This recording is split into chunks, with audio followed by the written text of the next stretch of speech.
네, 안녕하십니까. 유영선 목사입니다. 날씨가 많이 추워졌습니다.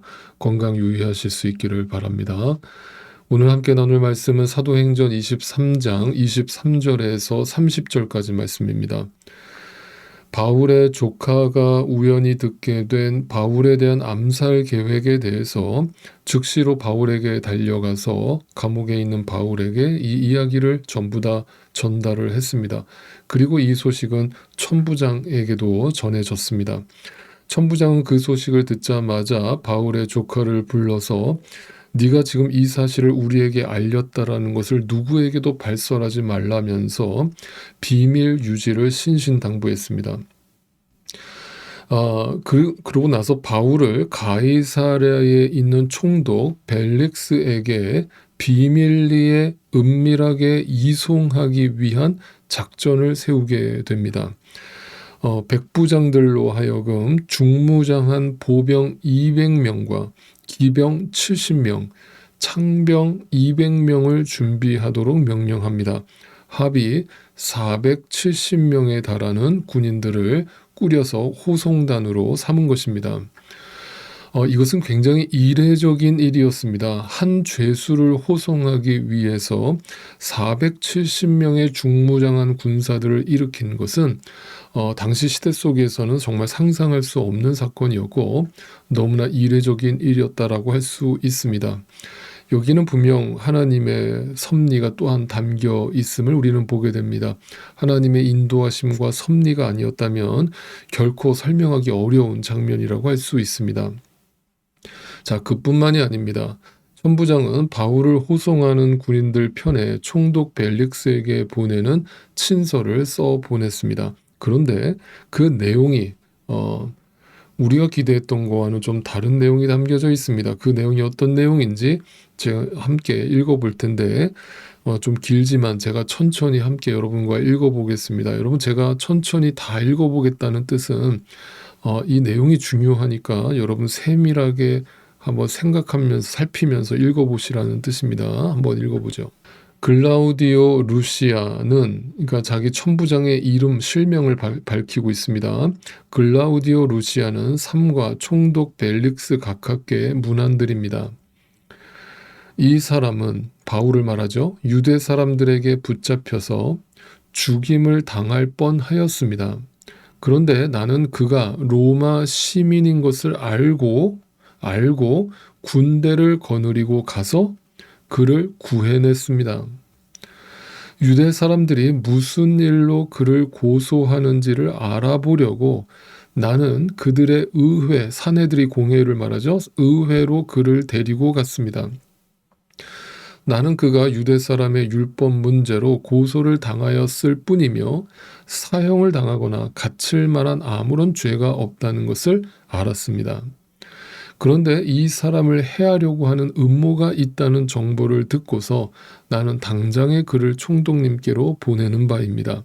그리고 그를 고발하는 사람들에게도 그에 대한 일을 각하 앞에 제소하라고 지시하여 두었습니다.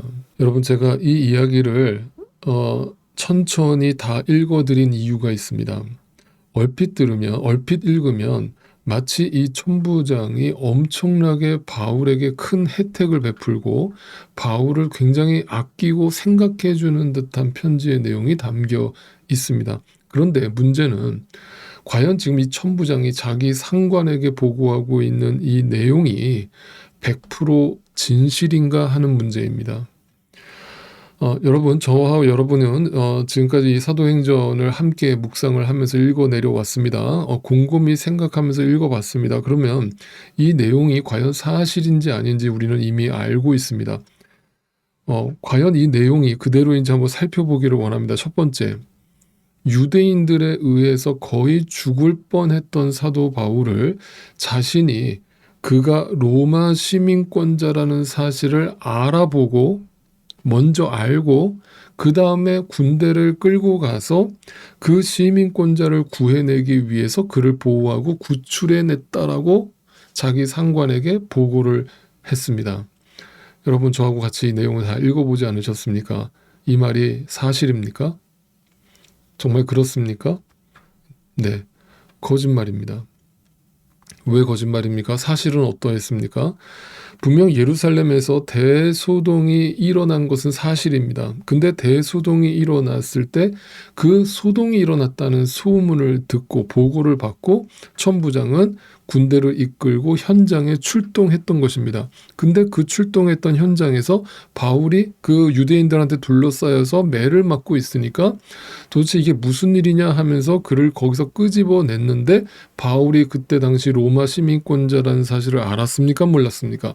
몰랐습니다. 그러면 천부장은 거기서 왜 바울을 끄집어냈습니까? 바울이 이 무리들을 선동하는 이집트 선동 분자, 이집트의 저항 세력이라고 착각을 하고 그를 그 자리에서 붙잡아서 감금하라고 지시를 했을 뿐입니다. 그리고 나서 그가 어떤 실체인지를 알아보기 위해서 그에게 매질을 하라고 군사들에게 명령을 하죠.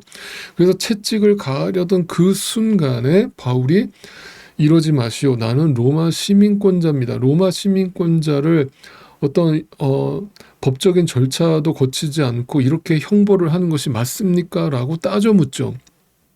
그러자 그 보고가 천부장한테 올라가고 그제서야 천부장은 깜짝 놀라서 바울이 로마 시민권자라는 사실을 알고 도대체 로마 시민권자가 왜 이러고 있느냐라면서 깜짝 놀랐던 장면을 우리는 기억하고 있습니다. 그러니까 이 천부장은 자신의 상관에게 보고서를 쓰면서 있는 사실 그대로를 보고하지 않았습니다.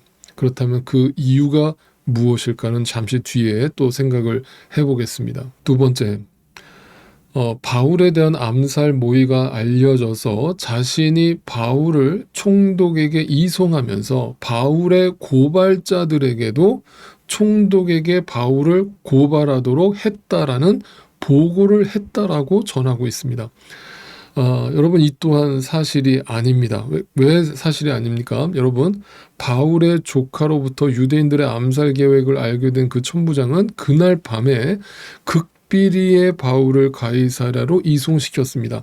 극비리에 진행된 이 이송 작전이었는데 어떻게 그 바울의 고발자들, 그 유대인들한테 이 사실을 알렸다는 말이 됩니까? 말이 되지 않죠.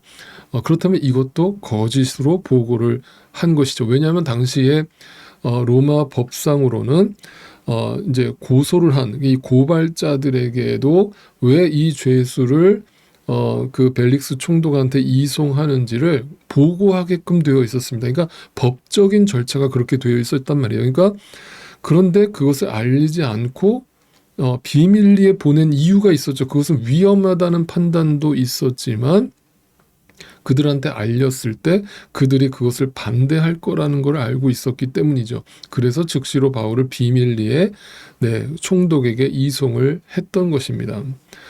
자, 그렇다면 여러분, 여기서 우리는 강력한 질문이 생길 수밖에 없습니다. 그렇다면 도대체 이 천부장은 왜 470명이나 되는 어마어마한 군사를 일으켜서 바울을 총독에게 비밀리에 호송하는 일에 적극적이었던 것입니까? 그리고 왜 교묘하게 자신에게 유리한 방향으로 거짓 보고서를 작성해서 보고를 하고 있는 것입니까? 그 이유는 아주 단순하고 뻔합니다. 당시 로마 시민권자는 로마 황제의 백성으로서 칭해지고 있었습니다. 로마 시민권자 한 사람을 구하거나 보호했다라는 것은 곧 로마 황제를 보호하고 지킨 것과 같은 맥락으로 이해되었습니다. 그러니까 로마의 군사 천부장으로서 로마 시민권자를 구출해내고 그를 보호했다라는 것을 상관에게 보고했다라는 것은 뭐예요? 그것을 통해서 자신의 공을 드러내고자 함이죠. 자신이 얼마나 로마 제국에 충성하는 성실한 군인인지를 드러내고자 그 상황을 교묘하게 편집해서 거짓으로 보고를 했던 것입니다. 한마디로 뭡니까? 이 세상에서 출세에 대한 간절함이 묻어나는 장면이라고 할 수 있습니다. 세상에서 출세지향적인 인간들이 살아가는 방식이기도 합니다. 우리 주변에서도 흔히 보는 방식입니다. 네, 출세를 위해서라면, 성공을 위해서라면 수단과 방법을 가리지 않고 적당히 타협하고 편집하고 거짓을 꾸미는 자들이 네, 너무나 쉽게 찾아볼 수 있는 것이죠. 여러분, 그럼 또 한번 생각을 해보겠습니다. 여기서 우리는 또 중요한 두 가지 질문을 던져야 합니다. 첫 번째 질문은, 그렇다면 왜 하나님은 이 불순한 의도를 가지고 세상의 어떤 출세지향적인 목적을 가지고 거짓된 보고를 통해서 오직 자신의 이익과 유익만을 위해서 거기에만 관심을 갖고 있는 이 믿지 않는 천부장을 통해서 하나님의 일꾼 바울을 보호하시고 인도하고 계시는가? 라고 하는 질문입니다. 왜 믿는 자들을 사용하셔서 이렇게 하지 않으시고 믿지 않는 자들을 들어서 사용하고 계시는가? 라고 하는 질문입니다. 답은 제가 뒤에서 한꺼번에 드리겠습니다. 두 번째 질문은, 그렇다면 이 거짓 보고서가 왜 거룩한 하나님의 말씀인 성경에 이토록 상세하게 기록으로 남겨져 있는가? 라고 하는 질문입니다. 네, 여러분 답을 드려보죠.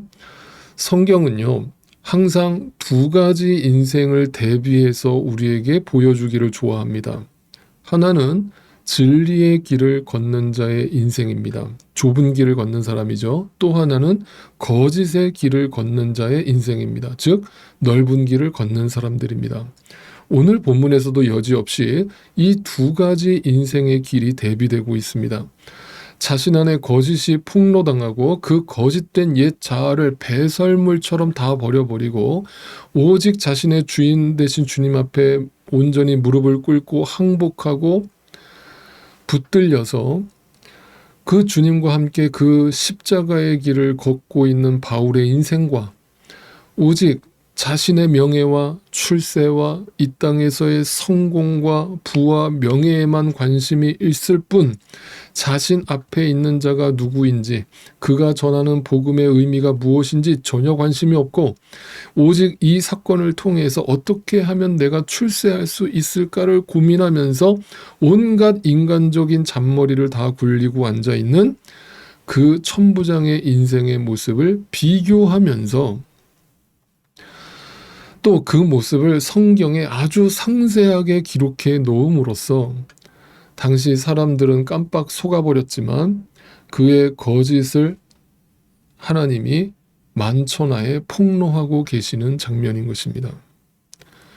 쉽게 말해서 거짓이 폭로당하고 완전히 죽은 자로 살아가는 바울과 거짓으로 자신을 포장하고 감춘 채 사람들을 속인 채 세상에서는 누구보다 떳떳한 척, 누구보다 멋있는 척을 다 하지만 그의 실체는 성경에 상세하게 기록되어 있다는 것을 알지 못한 채 죽어가는 죽은 심령이 그 안에 그대로 있음을 성경이 우리에게 여과 없이 보여주고 있는 것입니다.